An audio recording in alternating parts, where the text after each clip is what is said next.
Hi guys and welcome to Kaiser Vanguard. We've got another top 10 video for you today, and today we're doing Shadow Paladin units. So I've taken the lead on this one since Shadow Paladin is my favourite clan, and I've made it so it's a bit more, I don't know what the word is, a bit more, so there's bias. A lot, well yeah, obviously because I've done it. But there's a lot more, because each card in Shadow Paladin has so many like iterations and everything. I've made sure to include all of those. While last time when we did one, yeah, basically, when we did one for Royal Paladin, we just added a picture for each one, and it was very just last second thrown together. Not to diss your top 10, Max. That's alright. But it was a bit poop. Took me about 2 minutes. I know it did. Right, so we've got me, Max, Simon, and Dan is also here, but he might not talk. So we'll be discussing why units are where. Like, we have sort of talked about it a bit. I've sort of taken the lead and put them where I think they should be, but we have decided which units should be in the top 10. So, if I was actually on the right browser thing, there we go. So, number 10, we have Mesmerizing Witch Fianna. Da, da, da. So, witches are a much loved but a much underplayed thing for Shadow Paladin. They did keep on trying to give them love. They gave them random cards every now and then, but they never became a really good deck. The whole shtick is like making your opponent have loads of grade zeros out, or even making your opponent's Vanguard become a grade zero for the turn, which is pretty good. It's very much like Steel Vampire. But it is known as like the other Legion, other than Phantom Blaster Abyss, which, don't worry, it is in the top 10, so we'll get there later. Not to spoil it or anything. But Legion is a whole thing that some people want back, most people don't want back. I want it back. You're wrong. I just want Thing Saver back.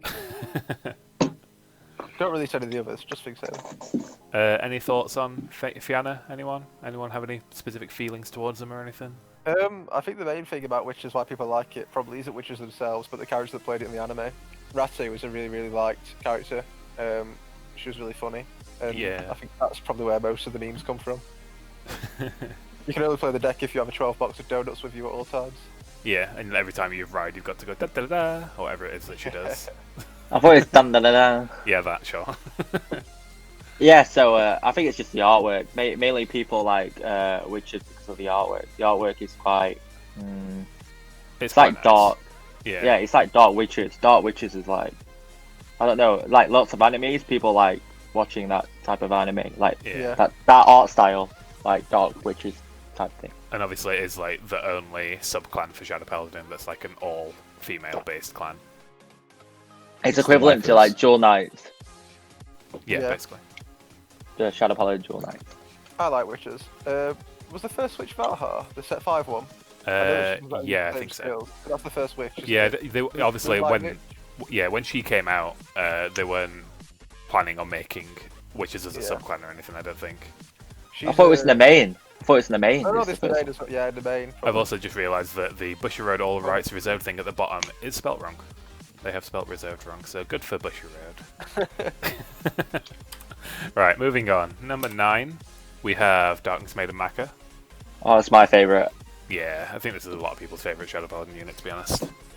Maka, she has that Hatsune Miku look to her. She is a general of the army. That's why she's got these blokes behind her, these soldier guys.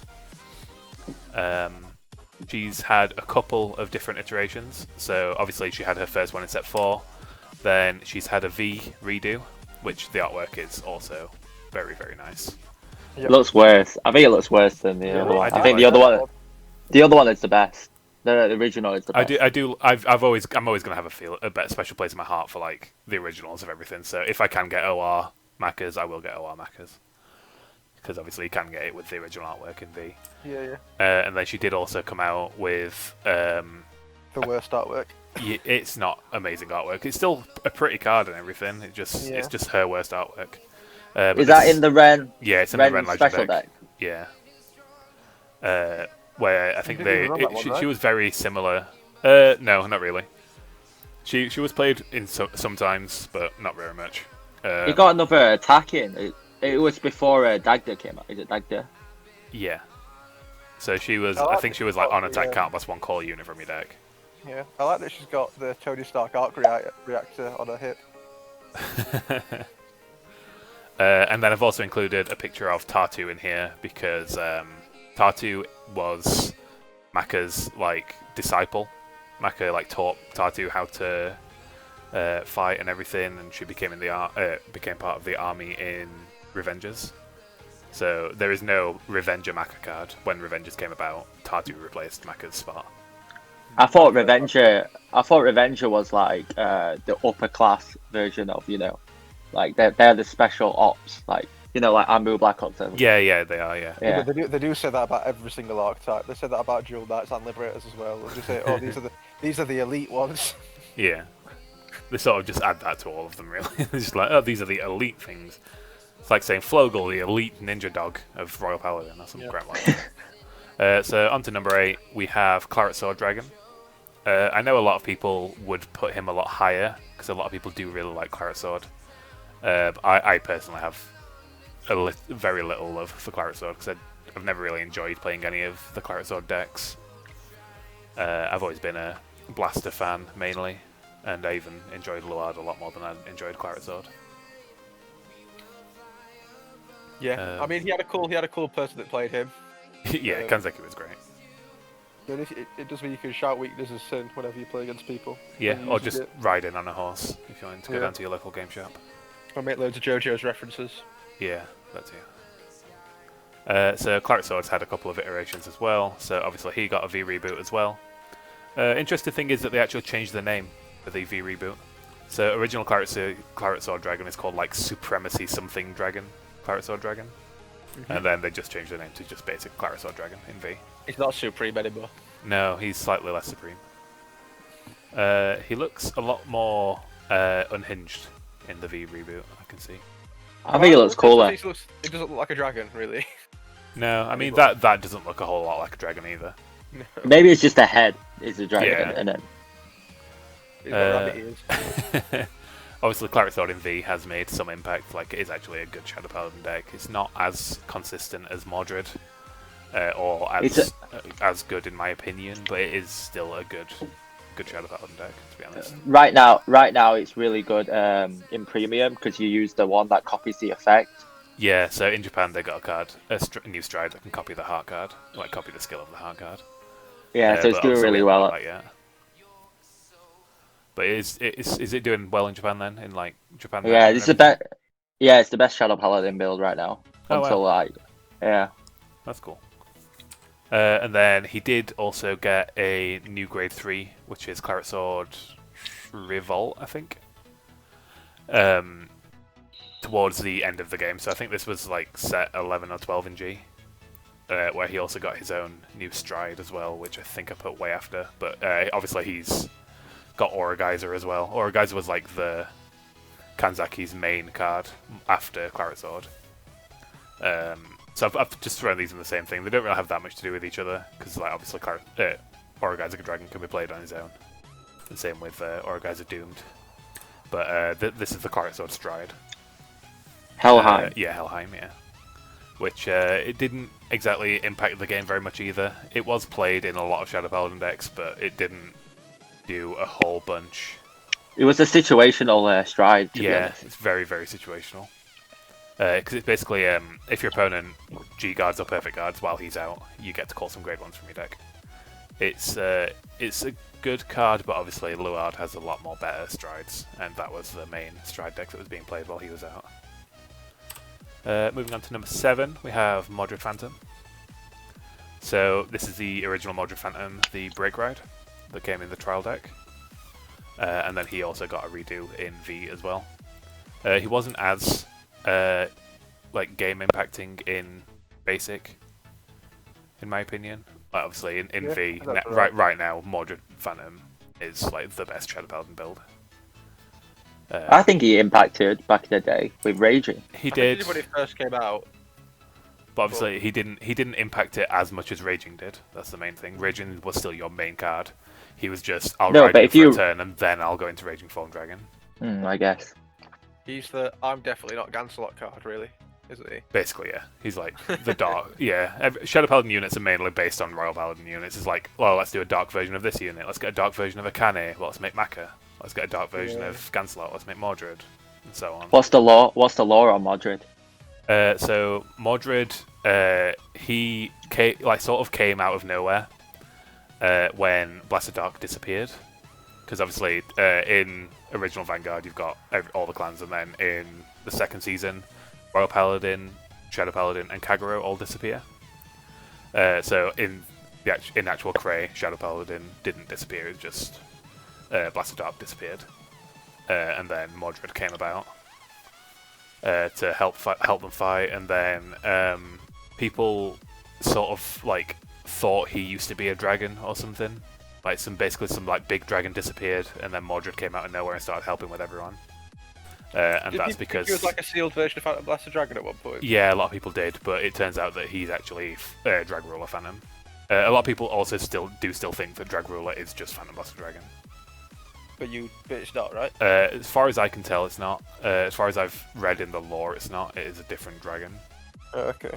But you can tell that it is definitely Mordred, because obviously it's got the same cloak that he's wearing there, and all the armor and everything are the exact same. But this is his original form. This is a form that he's turned into to like a human form. Yeah, to like hide among everyone else, basically. Going on to number 6, we have Blackwing Swordbreaker. So this is Dan's favorite card, Best Grill. It's so pretty. It is. It's some of the nicer artwork that we've got for Shadow Paladin, for sure. I mean, Shadow Paladin in general just has some amazing artwork. None of these like Spike Brother, Cheerleader, Heel Trigger things that we keep on getting, like the weird orcs. Dan believes that Thick 5 save lives. That's why Dan likes Blackwing Swordbreaker. What? Dan believes that Thick 5 save lives. Oh, they do. Yeah. And it's also a lolly, and Dan likes his lollies. She definitely impacted the game a lot with her original version of the card. So she wasn't played that much when she first came out, as far as I'm aware. Yeah, that's right. She was more played later on in G, where you just kept on calling her from the deck off of your like Luard skills or. It was a Dindrain clone. Stuff. Yeah, it's basically it's the exact same card as Dindrain. It's when it's placed from deck, Soul Blast 1 draw card, which is really good. Or was really good anyway. It's still not even bad. And then obviously we've got the V version of Blackwing Swordbreaker, which is a 5k unit that can be called from the main, and it's similar skill, can't blast 1 draw card. She's placed from hand instead, she gains 5k. So it's sort of like, it's worse to call her off the main, because it's only a 5k attacker at that point. So if you call it from your hand, it's 10k, which it's not a huge difference. If you want to draw the card mainly, you don't really care about that. I mean, if you call it from the main, it's a +1 anyway. Well, it'd be a +2 at that point, wouldn't it? If you're calling it from the main. So you get a free unit and you get a draw card. So going on to number 5, we have Luard, the man himself, the wizard that he is. So this is Dragheart Luard. This is the one that came out in the trial deck. And then I've added in Fall Luard afterwards. So these are both the grade 3s, your main heart cards that you'd be playing. Luard's whole main shtick was that he could stride for free. He was like the first, I think he was the first unit that could stride for free like that. Yep. He was just too consistent. Yeah, he made the deck so consistent. I mean, this is when Shadow Paladins were at their very best, isn't it? Really, I can't think of a time that they've been. Yeah, definitely not in English. Yeah. In English, they were really good when Rage of Form was out, but there was also other decks that could compete at the same time. Yeah. Abyss. Yeah, maybe. I think Luard was more of an impact on the meta than Abyss. Yeah, I think again with Abyss there were too many other decks. Kingsaver could also stand up to Abyss. Yeah.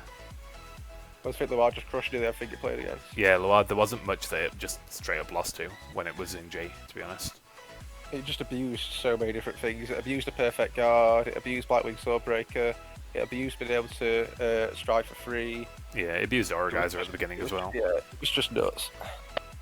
Just like every single first stride would be Aura Geyser at the start of Luard's season, and then as more strides came out, you started playing them. So Luard's whole thing is that he's some wizard guy, and he can turn into a dragon. Similar to Mordred Phantom, except he's using some like spells and rituals to turn into a dragon. So as you can see, he's only got like his arm that's like all dragonified at the moment. And then eventually he starts getting more dragony. So he's getting wings now in drag driver form. His arm's getting a bit more red and out there. He's just scaly. Yeah, getting a bit scaly. It's like Natsu's Dragon Force thing, isn't it? He's just got really bad eczema. Yeah, that's just not very nice. You don't point that out. You let people figure that out themselves. Need to get some E45 on it. Wow. One thing I do like about him is that like his shoes remind me a lot of like Shoes. yeah, they just make me think of like Outmile units. You know how they're all like the Arabian. Yeah, Arabian stuff. And it looks like they tried to like throw this in to make it look like the Arabian version of Shadow Paladins. Yeah. So eventually he does turn into a proper dragon. So this was like Luard's first proper kill card. Drag Driver was very, very disappointing. It was really bad. It wasn't even played for a lot, like for most of the time until Drag Strider came out, and even then he still didn't really play it. So Drag Strider was the first like kill card. It like he gained quad drive, he gained a crit, he did some other stuff that I can't remember off the top of my head for some reason. I do have a copy of him somewhere close to me, but I can't be bothered to look for it right now. So he was really good. He was a good kill card. Obviously, it's him first turning into a dragon finally, and then we got Drag Abyss, which again made the deck just the best deck again when it came out. It came out in the same set as Gizeh, or maybe the set before. I think it was the same set. No, same set. Yeah, because obviously in the anime, the Gizeh guy takes over the guy who's playing Shadow Paladin, and plays Shadow Paladin Gizeh. But the best Gizeh deck that came when it came out was Angel Feather, if I remember correctly. Yeah. And this and Drag Abyss was like the only deck that could compete against Gizeh at the time. The Gizeh was still the best or one of the best decks at the time, but because of Drag Abyss and all the other stuff, mainly because of Phantom Master Diablo, it could actually compete against Gizeh fairly easily. Moving on to number 4, we have Phantom Master Dragon. So obviously Phantom Master Dragon is the iconic grade 3 of Shadow Paladin. He's the big dragon boy, and he also did get a V reboot, which it is worth a lot of money now. It was very underwhelming as a card for Shadow Paladin. Not that bad. It was okay. It's solid okay. Even when it was just you had to play this for your Shadow Paladin build. Shadow Paladin weren't that strong in V, I don't think. I think there were other stronger decks. Even with like Ghost Blaster, it still wasn't that strong. I think Mordred was V's strongest version of Shadow Paladin. Like, yeah, in strongest in the meta-wise. So he also did get a redo in G as well as a break ride. This did not see much play at all. Mainly because it's one of the break rides that you have to pay a cost for to gain the power. And the cost of Soul Blast 3 is a lot. So people tried taking him in their Phantom Master Abyss builds. I don't think people played him much, to be honest. Obviously, he turns into Phantom Master Overlord. I think Phantom Master Overlord is Phantom Master Dragon in the lore. I don't think they're two separate things. Yeah, they're the same dragon. Yeah, I'm pretty sure they're the same dragon. I can't remember the lore. It's been so long since I've read it. I probably should have looked it back up again before doing this. But yeah, Phantom Master Overlord. Obviously, when in Japanese when they came out in the right order. So he was one of the top 3 decks when he came out, along with Do and MLB. But for us, we got Gold Paladin and loads of other clans before we got this, so he sort of was undermined a little bit and forgotten. And then in G, we see Phantom Master become Phantom Master Diablo, which was a problem card for a lot of G. So this is one of the first cards that just basically said you straight up can't guard, which is always nice in Vanguard. You can G-Guard though. Yeah, you can G-Guard, but G-Guard wasn't a thing when this guy came out. G-Guard wasn't a thing for like a good couple of sets until after he'd been out for a while. I remember this card used to shut down Bermuda. Yeah, because Bermuda obviously bounces all the cards at the end of the turn, don't they? And then he's just there like, okay, you've got no units, I win. He also gets past. He's one of the main units that gets past resist. Because obviously, if your opponent's got loads of resist units out, you use this guy, and they can't retire their units anyway, so they just lose. And he does gain 10k power and a crit, so he's strong enough to get past most G guards as well. Unless they've got perfect RG guards, which I know a lot of clans got towards the end of the game. He's a which big boy. did suck for him. Moving on to number 3, we have Raging Form Dragon. So again, he impacted the meta a lot.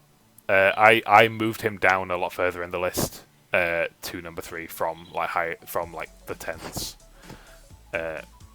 from higher numbers, because I think he's the Shadow Paladin deck that I played for the longest. Because obviously he came out in set 12, and then I played him for a long time after that, all the way up until set 16. He's one of the best Shadow Paladin builds in my opinion, like very, very consistent. And he's Shadow Paladin's second Persona Blast, because Phantom Blaster Overlord was also Persona Blast. I was going to say first then, but I forgot. I just remembered Phantom Blaster Overlord. And obviously his artwork is pretty amazing. Does he rewrite Raging Form though, rather than discard it? Yeah. Yeah. So he was the first superior Persona ride, I think. Yeah. Which was pretty cool to hear Ren say in the anime. So we were all just like, oh, it's just a Persona Blast, but he's riding it instead. And then he said the actual word for it, and we was like, oh wow, that's a cool word, I guess. And then in G, he did get a stride to try and bring him back. So he got Raging Wrapped Dragon. He was a popular budget deck, wasn't he? Yeah, it wasn't awful, to be honest. It could compete against a lot of decks, but again, there was just the other Shadow Paladin build was just better at the time. Yeah. He rewrote. I think he rewrote another copy of himself from the extra deck, rather than rewriting Raging Form on top of himself. But I think he did have to discard. I think he didn't have to discard Raging Form specifically. I think he had to discard 2 Abyss Dragons or something from your hand. But he was pretty cool. It was again just one of those fun decks. Not much else to say about him really. He's just a really cool card. I'd like to see him get a reboot in V soon. So number 2, we have Skull Witch in the main. Oh. Yeah, so she's a favourite amongst a lot of people who play the game. A lot of people who don't like Shadow Paladin like her still. Obviously, yeah. I think 2 reasons. She's known as one of the weakest units in the game, because obviously she's a grade 2 originally, but she's only got 3k power, which was unheard of when she came out. But she gives you such a advantage. She was basically on call, count blast 1, discard a card, draw 2 cards, which... She returned 2 right to target, yeah? No, not really. And then she did get another iteration in V. So also in zero, she gained 5k instead of the 3k. Yeah, so in the mobile game. Legend deck as well. Yeah, I've got that. Don't worry. Oh, okay. In the mobile game, they boosted her up to 5k instead of 3k, which was good. But yeah, I think they probably needed to because of how Zero played. But we on a fully Zero channel, so I won't go on about Zero too much. So she got a reboot in V, which made her into a grade 1, but also gave her another really unique effect, which is she can rest herself, call a unit from the deck, and then you're not allowed to use any of that skill again. And V, you can call any 5k unit. So if you have 5k grade 2s in your deck, you can call them. 5k grade 1s, yep, any triggers, call them. But she can't use... You can't have any of your mains use that skill again for the rest of your turn. So you can't just rest, call in a main, rest, call in a main, and do that. So that'd be insane. But she's still a solid 4 of in every build of Shadow Paladin right now. Even in G, even every single build pretty much. She play 4 in the main no matter what. She's that important. And she did get a redo in G, where she, I think in the lore, she used some spell, and it went wrong, and it turned her into a little kid. I think she was trying to, she was getting a bit old, so she was trying to turn her youth back. So she used a spell and became a lot younger, as we can see. Became Flat Justice. Yes. She also became a perfect guard, and she was the or one of the first G perfect guards that wasn't a damage unflipper. So instead she discarded a card to draw a card. Also, she is the only witch perfect guard, I think. Or she was the only witch perfect guard when she came out. So for the witch deck, you wanted to play her, basically. So moving on to number 1, I assume everyone knows what number 1 is. Full bow! Of course, it's basically full bow, yeah. It's Blaster Dark. Full back. So obviously Blaster Dark has to be number 1, just as in Royal Paladin, we know who number 1 was there. Yeah. So Blaster Dark is my favourite card, obviously. He's obviously been in almost every build of Shadow Paladin. Obviously Luard tried to have them move away from Blaster Dark. Same with Claret Sword. They tried to make them move away, but even then, after Claret Sword, they brought out Diablo. After Luard, they brought back Blaster Dark and V. They're never going to move away from him completely. He's far too important, and obviously his artwork is amazing. He obviously did get a G reboot. Sorry, a V reboot. He's also one of the pieces for MLB. Yep. So he's one half of MLB. So MLB mixes Blaster Blade and Blaster Dark together to make itself. This is, I think, one of my favourite artworks of Blaster Dark. I think it's absolutely gorgeous. I obviously do have a special place for the original in my heart forever. He did also, when they disappeared in G, not in V, normal. Doing really well right now. When Shadow Paladin got trapped away, Blaster Dark did still come back as a Gold Paladin, but it's also classed as a Royal Paladin as well. He's also one of the only units, as well as Blaster Blade Spirit, where you can attack them with any unit, and no matter what, they're going to die. And he was also played quite a bit as well when he came out. It was usually a one-off, but he was still played. He retired back row, right? I think so, yeah. I think it was on place, can't possibly retire any back row unit. Or retire any grade 1. No, grade 1 or less. Grade 1 or Grade 1 or less. Which is yeah. basically the same thing. And then he did get another iteration as a Revenger. So he was the main card in the Revenger trial deck. He even pushed Mordred Phantom down to being just a rare in the trial deck by taking up the hollow spot. Again, I do like this artwork. It's basically just the same artwork with a cape. He looks cool. He obviously did impact the game quite a bit as a Revenger. As well as having Doran, which was a grade 1 that if you place Blaster Dark in the same column as it, you get to counter charge 1, which was amazing. And then he was still a Revenger when he became a Legion unit with Phantom Blaster Abyss. So I chose to just put this into this slide rather than putting Phantom Blaster Abyss into the other one. Even though it is mainly a Phantom Blaster card. So it has Phantom Blaster Abyss, not Blaster Dark, has the most keywords in a name that I've seen. Because it's Revenger, Phantom Blaster, which is 3 keywords, because there's 3 cards that require those things, and then Abyss. So, a lot of cards require Revenger cards. There's Judge by Revenger that requires a Phantom Vanguard, and obviously he's a Blaster as well. So it's got 3 keywords in one name, which was pretty insane. Also, he was played in Royal Paladin, briefly for us, with Thingsaver Abyss. Not in the English game. It was never ever legal in the English game. Oh, was it not? Oh, no, it was banned before it released in English. He was wrong about that when he talked about it last time. It was never ever legal in English. Oh, that is a shame. I do like this artwork. It is nice artwork.